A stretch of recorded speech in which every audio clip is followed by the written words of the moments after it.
My family moved into this neighborhood in 1925, and to me it was a heaven, a little close-knit, safe, comfortable neighborhood. When Wendell told me that he was interested in going out to Newtonville and looking at some of the old homesteads and some of the sites for their historic significance in New Jersey and the lives of rural Black Americans, I was really excited about it. These are places that are almost artifacts of a bygone era in which Black people voluntarily sought to separate from whites in an effort to be by themselves and to be safe and sound.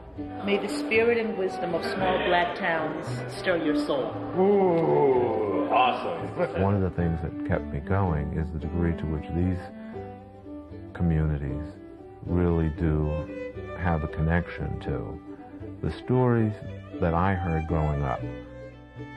They would go in the summertime when they were off from school and visit their grandparents on the farm. And that farm was purchased as the result of my great-grandfathers coming out of the Civil War and the pay that the soldiers received during the Civil War. You got a lump sum at the end. You didn't get, paid while you were serving, so you got muster-out pay. And when you got your muster-out pay, people invested that in the opportunity to buy land, to build a home, to start communities.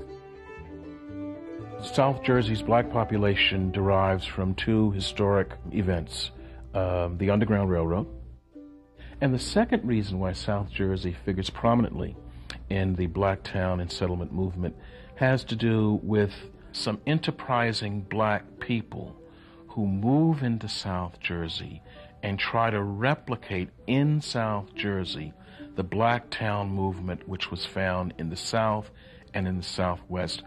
George H. White, who was actually the last African-American congressman to serve at the end of the post-Reconstruction era, founded a real estate company that helped sell property there and helped in what would be sort of thought of as community building.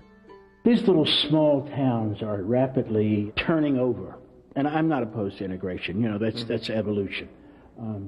But at least we ought to capture what they were before they all are dissolved or turned over or merged with the larger communities and all. It started as an artist's journal, is the way he likes to describe it, in Whitesboro in 1989, and it has since grown to encompass at least 12 communities throughout southern New Jersey that share a sort of common heritage in this way. Wendell is in a tradition of Dorothea Lange, of Jacob Riis, these sorts of artists who have helped us focus in on aspects of our community, in many ways, things that are very ordinary, and help to elevate them. I'm actually out photographing things just as they are, what I see very contemporary, the contemporary world.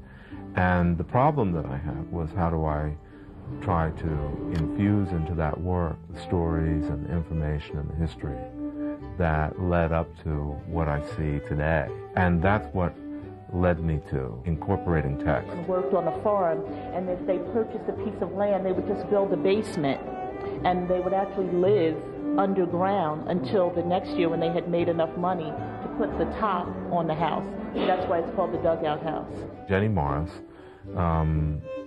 was a undertaker or funeral director in Philadelphia and wanted to purchase property, a summer home, and was, successful enough and wanted to purchase a summer home.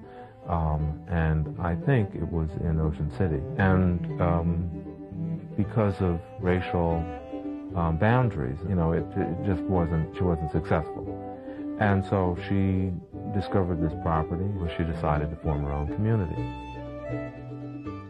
And in a community called Small Gloucester, there's still a church there that's active and a cemetery connected to that church. And about a year and a half ago, there was a group of historical interpreters that do the United States Colored Troops, which served during the Civil War, that came to the community to help rededicate the cemetery.